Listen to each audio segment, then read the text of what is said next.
Assalamu alaikum wa rahmatullah, j'espère que vous allez bien. La sourate numéro 4 du Coran An-Nisa, c'est-à-dire la sourate Les femmes, est l'une des plus importantes du Coran en matière de législation sociale, de droits des femmes et de règles qui régissent la vie communautaire. Révélée à Médine, cette sourate a parfois créé la polémique depuis que des islamophobes mettent l'accent sur des versets parfois mal compris au sujet de la femme. Mais dans cette vidéo, nous allons voir ensemble ce qu'il en est réellement et quelles sont les significations ainsi que les leçons à tirer de cette sourate. On en parle tout de suite après la petite intro.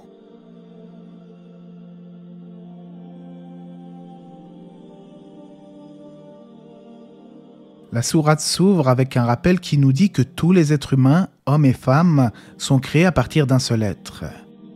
Ô homme, craignez votre Seigneur qui vous a créé d'un seul être et a créé de celui-ci son épouse et qui de ces deux-là a fait répandre sur la terre beaucoup d'hommes et de femmes. Au passage, je réponds à une dame qui s'attelle à critiquer l'islam sur YouTube, mais je ne citerai pas son nom pour ne pas lui faire de publicité. Cette dame a tenté en vain de critiquer la sourate Les femmes en commençant par se moquer du premier verset, prétendant soi-disant qu'il est étrange qu'une sourate sur les femmes commence par s'adresser aux hommes.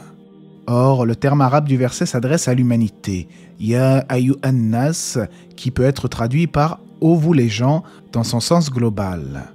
J'aimerais donc attirer l'attention sur les musulmans qui passent leur temps à regarder des lives de personnes qui cherchent à discréditer l'islam. Petit conseil, ne perdez pas votre temps à visionner du contenu inutile, surtout venant de gens qui n'ont aucune connaissance religieuse. Le verset nous informe donc que nous avons été créés à partir d'un seul être et nous sommes tous les descendants du prophète Adam alayhi salam. Le passage qui dit « et a créé de celui-ci son épouse » concerne Ève qui fut créée à partir de sa côte. En effet, selon un hadith rapporté par Al-Bukhari et Muslim, Ève a été créée à partir d'une côte, celle du prophète Adam. Après le premier verset, Allah ordonne de traiter les orphelins avec justice et met en garde contre l'appropriation injuste de leurs biens. La sourate énonce des règles strictes pour assurer que leurs biens soient protégés jusqu'à ce qu'ils soient capables de les gérer eux-mêmes. Puis la sourate évoque les lois sur le mariage et la polygamie. En islam, le mariage est vu comme un engagement sacré qui repose sur le respect, la protection et l'affection.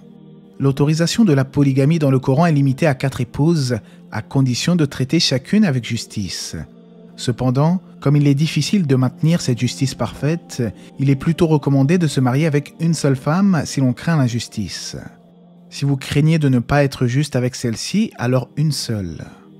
À noter que les savants hanbalites contemporains, tout en reconnaissant la légalité de la polygamie, insistent sur la difficulté d'assurer une justice parfaite, notamment dans les sociétés modernes.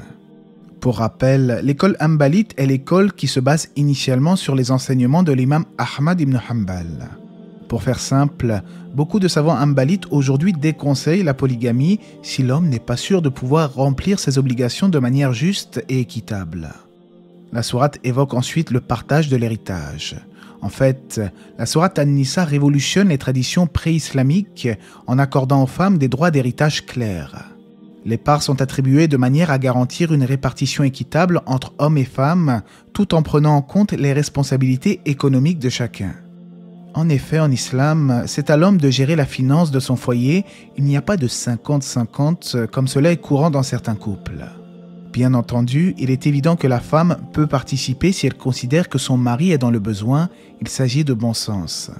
Mais elle n'est pas obligée de le faire, et il est étonnant que les islamophobes ne citent jamais ce genre de choses, car d'aucuns pourraient prétendre que l'islam est injuste envers l'homme. C'est faux bien entendu, mais il s'agit simplement de remettre les pendules à l'heure. Dans tous les cas, ces premiers versets mettent en avant la justice, l'équité et la protection des droits des femmes et des orphelins. Avant l'avènement de l'islam en Arabie, les filles étaient souvent traitées de manière inhumaine. Elles étaient enterrées vivantes à la naissance simplement parce qu'elles étaient des femmes. Le Coran blâme sévèrement cela en disant « Et qu'on demandera à la fillette enterrée vivante pour quel péché a-t-elle été tuée ?» Les femmes étaient perçues comme de vulgaires marchandises avant l'islam, dépourvues de droits et de dignité, réduites à des rôles subalternes au sein de la société. Cette pratique barbare témoignait d'une dévalorisation profonde du genre féminin, entraînant des souffrances incommensurables pour de nombreuses familles. Cependant, avec la révélation du Coran, une transformation radicale a eu lieu. L'islam est venu rétablir la dignité des femmes et leur a accordé une valeur égale à celle des hommes. Le Coran affirme clairement que la valeur d'un individu ne dépend pas de son genre, mais de sa piété et de ses bonnes actions. Nous arrivons donc au verset 34, où Allah dit dans le sens du verset « Les hommes ont autorité sur les femmes en raison des faveurs qu'Allah accorde à ceux-là sur celles-ci et aussi à cause des dépenses qu'ils font de leurs biens. » Certains érudits musulmans contemporains expliquent que cela est lié à la responsabilité financière des hommes envers leur famille et non à une domination intrinsèque. D'un autre côté, certains savants anciens mentionnent que les hommes sont meilleurs que les femmes sous certains aspects, ce qui peut donner l'impression qu'ils considèrent l'homme comme supérieur à la femme dans l'absolu. Cependant, comme nous l'avons vu, on sait en islam que le meilleur auprès d'Allah est celui qui est le plus proche de lui, sans aucune considération de sexe. Allah dit dans le Coran, « Le plus noble d'entre vous auprès d'Allah est le plus pieux ». En islam, certaines femmes sont considérées comme valant des milliers d'hommes, comme la Vierge Marie, Mariam, et les mères des croyants, telles que Aïcha et Khadija. Conséquemment, le verset 34 mentionne 3 étapes pour faire face à une désobéissance grave dans le cadre du mariage. Le terme frappé d'Araba, évoqué dans le verset, a suscité des débats parmi les savants. Beaucoup insistent sur le fait que cela ne doit pas être interprété comme une permission à la violence conjugale. En effet, le prophète Mohammed n'a jamais frappé ses épouses et plusieurs hadiths condamnent fermement la violence. Des savants comme Ibn Kathir et Al-Qurtubi soulignent que le terme renvoie à une mesure corrective symbolique et non un encouragement à la violence. À notre époque moderne, certains érudits contemporains encouragent d'autres méthodes de résolution lors des conflits en se basant sur la miséricorde du prophète envers les créatures. Aïcha rapporte du prophète alayhi salatu wassalam, « Le messager d'Allah n'a jamais frappé qui que ce soit de sa main, ni une femme, ni un domestique, sauf quand il combattait dans la voie d'Allah. » À partir du verset 36, les croyants sont appelés à être bienveillants non seulement envers leur famille, mais aussi envers leurs voisins, les pauvres et les orphelins. Ces versets soulignent la responsabilité sociale de chaque musulman pour le bien-être de la communauté. La sourate insiste sur l'importance de respecter les engagements, tant sur le plan personnel que dans les accords avec d'autres communautés. Cela inclut le respect des traités avec les non-musulmans. La justice sociale et la bienveillance sont donc au cœur des enseignements islamiques. Chaque croyant doit maintenir l'équité dans ses relations et veiller au bien-être des autres, en particulier les plus vulnérables. Certains versets parlent également de bataille dans le sentier d'Allah.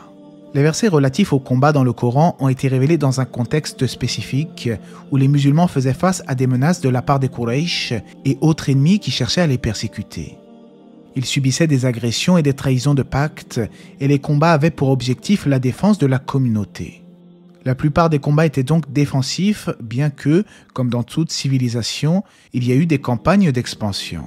Ces conquêtes territoriales étaient soumises à des règles strictes de justice et d'équité selon les principes de l'islam, religion qui appelle à la paix entre les peuples. D'ailleurs, l'islam n'appelle nullement à contraindre les gens à se convertir. Nous reparlerons de tout cela lorsque nous aborderons la sourate At-Tawbah qui traite en partie des ruptures de pacte et des règles de combat dans des situations bien spécifiques. Puis, le verset 69 nous incite à suivre le Coran et la Sunna prophétique en obéissant à Allah et au prophète Mohammed sallallahu alayhi wa sallam. Quiconque obéit à Allah et aux messagers, ceux-là seront avec ceux qu'Allah a comblés de ses bienfaits, les prophètes, les véridiques, les martyrs et les vertueux, et quels compagnons que ceux-là. Conséquemment, la sourate appelle au respect de la prière à partir du verset 101. Puis, lorsque vous êtes en sécurité, accomplissez la salat normalement, car la salat demeure, pour les croyants, une prescription à des temps déterminés. Ces versets nous montrent l'importance de la prière, même en temps de danger. Allah, dans sa sagesse, nous a facilité la prière lorsque les circonstances deviennent difficiles, comme en temps de voyage ou de crainte. Cela montre que même dans les moments de peur et d'insécurité, nous ne devons jamais oublier notre connexion avec Allah. De surcroît, le verset 103 se finit en expliquant que la prière est une prescription en des temps bien déterminés. C'est-à-dire que le croyant ne doit jamais sortir des heures de prière prescrites. La sourate avertit également contre les dangers de l'hypocrisie et se termine en exhortant les gens du livre à ne pas exagérer envers le prophète Isa alayhi salam, Jésus. Aux gens du livre, chrétiens, n'exagérez pas dans votre religion et ne dites d'Allah que la vérité. Le Messie, Jésus, fils de Marie, n'est qu'un messager d'Allah, sa parole qu'il envoya à Marie et un souffle de vie venant de lui.